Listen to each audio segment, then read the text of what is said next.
They say curiosity killed the cat, but no one ever talks about what happens when the cat looks into a mirror and sees itself already dead. The first time I saw the mirror, I didn't even realize it was a mirror. It looked like a broken window, propped up against the back wall of a dusty antique shop on Maple Street. Cracked in 7 places, its surface shimmered with something wrong. I was looking for an old lamp, maybe a vintage desk. I wasn't looking for that. But it found me. The tag hanging from the frame wasn't a price. It simply read, "It doesn't show if, just when." I laughed. At first, I thought it was one of those hipster jokes you see in weird cafes, but something about the way the letters were written, hand-carved, deep and shaky, made my skin crawl. The shopkeeper was an old woman with one cloudy eye. She said nothing, just watched me as I stared at the mirror. When I asked about it, she said only 4 words, "It shows your truth." I should have walked out, I should have turned away and never looked back. But instead, I asked, "How much?" She didn't name a price, just smiled and said, "You've already paid." And then the mirror was mine. That night, I brought it home and set it up in my bedroom. I didn't hang it, just leaned it against the wall. I wanted to clean it up, maybe frame it later. But when I passed it on my way to bed, I caught a glimpse of myself, or so I thought. The reflection was me, but not me. My skin was pale. My eyes were wide and dark, sunken like I hadn't slept in days. My mouth was open slightly, like I was whispering a scream. But what chilled me the most was the blood. It trickled down from the corner of my lip like a cracked dam. I gasped and turned away. My heart thudded like a drum in my chest. Slowly, I peeked back. The mirror now showed my real reflection. Just me, sweaty, breathing hard, still alive. "Okay," I whispered to myself. That was just my imagination. I didn't sleep well that night. The next day at work, I felt off. I work in an old library, cataloging rare manuscripts and helping the occasional lost college kid with research. But nothing felt normal. I dropped books. I spilled coffee. I flinched at my own shadow. Every glass surface felt like it was waiting for me to look. When I got home, the mirror was different. Not cracked anymore. Smooth, clean, almost inviting. I stood in front of it for what felt like hours, daring it to show me something. At first it showed nothing, but just as I turned to leave, the surface rippled. I turned back, and there she was again, me, pale, bloody, mouth stitched shut, hands bruised, like I had been clawing at something. A deep gash across my forehead, like someone, or something, had tried to dig its way inside. And the worst part? She smiled. A horrible, twisted, knowing smile. Like she'd been waiting for me. I stumbled backward and hit the floor. When I looked up again, the image was gone. I couldn't breathe. I couldn't think. But I couldn't throw the mirror out either. Something in my chest whispered, "You need to know. You need to know when." That night, I dreamed of drowning in mirrors. Each one showed a different death. Drowning, burning, falling, bleeding. My reflection lived all of them while I watched, helpless. When I woke up, I knew one thing: the mirror wasn't broken anymore. It was awake. After the dream, I tried to avoid the mirror. I draped it with a bedsheet and shoved it into the back closet, behind old coats and forgotten boxes. But every night, I heard it humming, not loud, not even a melody, just a low, vibrating sound, like breath fogging up glass. Sometimes I swore it called my name, not out loud, but inside my head.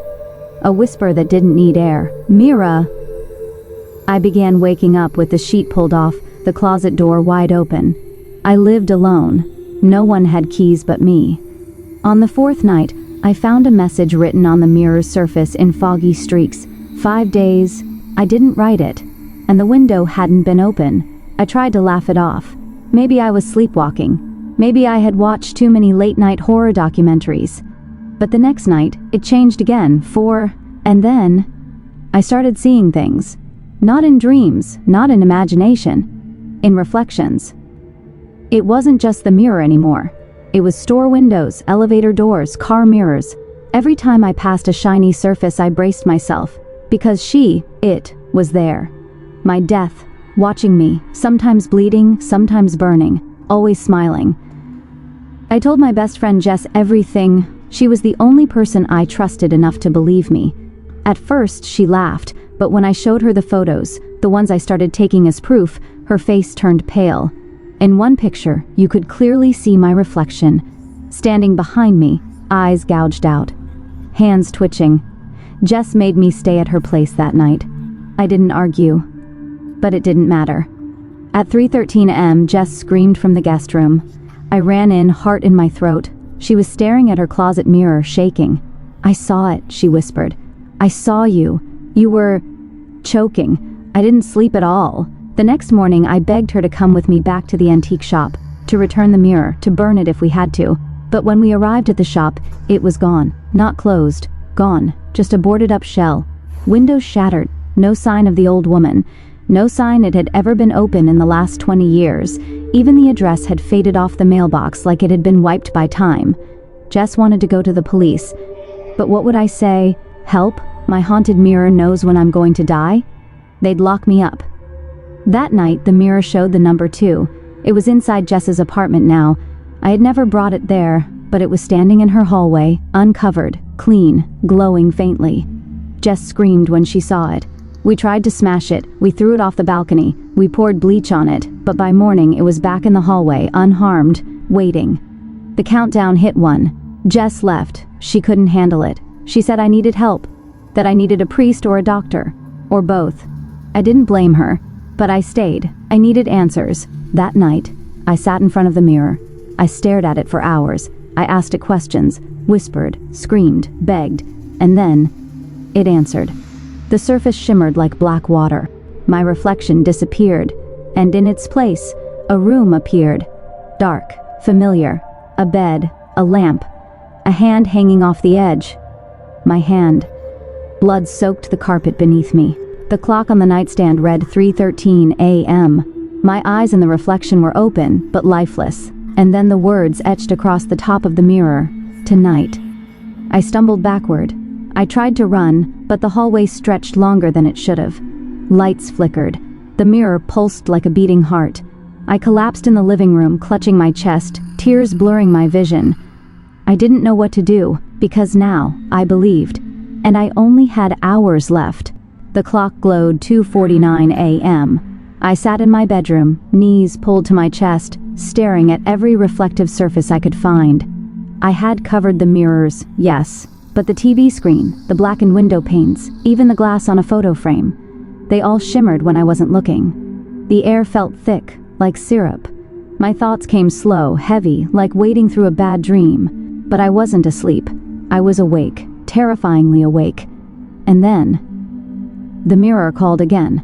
Not in words, not with sound, but with presence. It was back, standing tall at the foot of my bed, uncovered, though I swore I had tossed it into the dumpster earlier that evening. The number was gone. There was no countdown. Instead, I saw myself, or rather, the version of me that shouldn't exist. Pale, still, a small slit of a smile carved into dead lips, hair wet, feet bare, arms limp. But then, something new. Behind the corpse version of me, a figure, tall, faceless. Its hands rested on my shoulders, not squeezing, just waiting. It tilted its head, like it noticed I was watching, and my reflection blinked, not me. It. I screamed, grabbing the closest thing, my lamp, and hurled it into the mirror. Glass shattered into 1,000 glittering screams, but when I opened my eyes again, it was whole. Not a scratch. 3:12 a.m., 1 minute left. I backed away slowly, whispering to myself, "This isn't real. It can't be. Mirrors don't do this. They show, they don't decide." But it had already decided. The room went silent. No hum of the fridge, no ticking clock, not even my own breath. And then, knocking. Not on the door, from inside the mirror. 3 slow knocks. Knock, knock, knock. The reflection lifted its arm. It pointed toward me, and I ran. Down the hall, into the kitchen. I didn't know where I was going, I just had to escape. But every corner I turned, there it was. A mirror, a surface. And always, always the reflection, now moving on its own. Following, bleeding, smiling. I crashed into the bathroom, slammed the door, and sat on the floor, hugging myself as tears poured freely. I couldn't think. I could barely see. The bathroom mirror was fogged up, but I could feel her behind the glass. And then, the light flickered. 3:13 a.m. I held my breath. 1, 2, 3, nothing. Silence. Then, the mirror cracked. A single split ran down the middle, like a wound. A whisper slithered through the bathroom tiles. A voice that wasn't mine but knew me. Not today. Then everything stopped. The light steadied. The air warmed. The mirror cleared. And I saw only me. Breathing. Alive. The countdown was over. But I hadn't died. I should have felt relief. But I didn't. Because something had changed. My reflection no longer moved with me. It blinked slower. It tilted its head the wrong way. And when I raised my hand, it didn't follow. It just stood there, watching, smiling, waiting. It hadn't killed me. It had swapped with me. I don't know how I know. I just do. The real me, the part of me that belonged in this world, it's inside the mirror now, trapped. And the thing that stepped out, it's learning, living, wearing my skin like it was always meant to. So if you see me walking down the street, if you hear me laugh or speak your name, look closely, look deeper. Because the mirror doesn't lie, it only shows the truth. When it's already too late.